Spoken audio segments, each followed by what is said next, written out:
On today's show, GM has good reason to aggressively protect the Cadillac Escalade.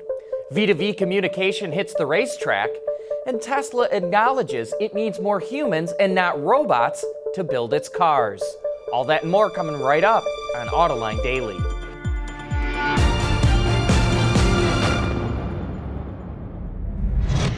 This is Autoline Daily, the show for enthusiasts of the global automotive industry.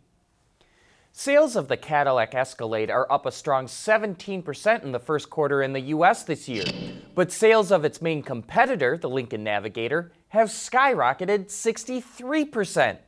That's why Bloomberg is reporting GM is offering lessees of all 2016 Escalades a $7,500 discount to keep them in the SUV. And while that is a big discount, GM makes enormous profits off the Escalade. Analysts estimate that the profit per vehicle is more than 20 grand and that the company makes $1 billion in profit annually off the SUV. So it's easy to see why GM is being so aggressive to protect those sales. Speaking of General Motors, the company is cutting a shift at its Lordstown, Ohio plant that builds the Chevrolet Cruze. This is the second time in less than a year the company has cut a shift at the plant. The facility had been running 3 shifts, but now it's down to 1.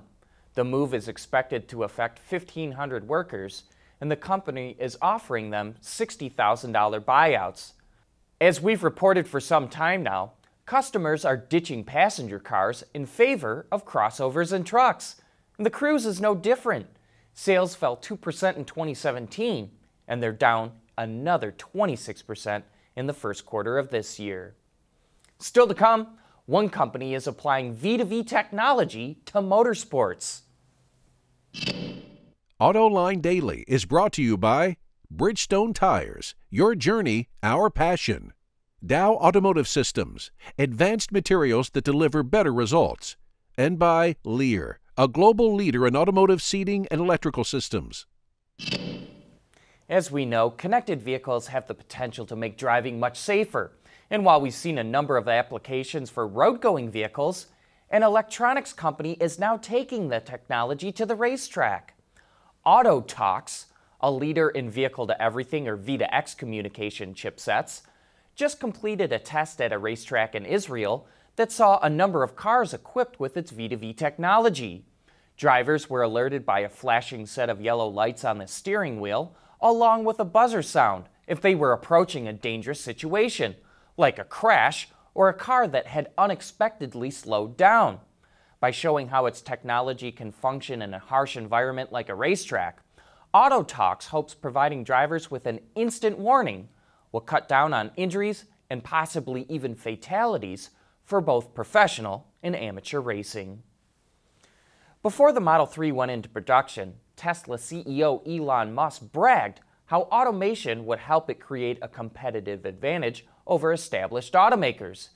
But as we now know, the company is struggling to ramp up production of the Model 3, and that's largely due to relying on so many robots. But now Elon Musk is acknowledging that mistake and sent out a tweet that said, quote, "Excessive automation at Tesla was a mistake and that humans are underrated." Elon also said that Tesla should be able to sustain production of 2,000 Model 3s a week, but that's short of what it had been aiming for. Speaking of Tesla, you won't want to miss this week's Autoline After Hours. This is a show a lot of you have been waiting for because our special guest is Sandy Monroe, who will be here to talk about his teardown of the Model 3. So if you have any questions, send them our way to viewer mail at autoline.tv and join us for some of the best insider discussions in the auto industry. Coming up next, a look at some of the design changes to the new Jeep Cherokee. Lighter, safer, stronger, quieter, and more sustainable. Tell us where you need to go, and we'll help you get there. Dow Automotive Systems. We don't succeed unless you do. When the new Jeep Cherokee was revived back in 2014, it featured polarizing design, especially in the front end. But the new model has a more traditional look.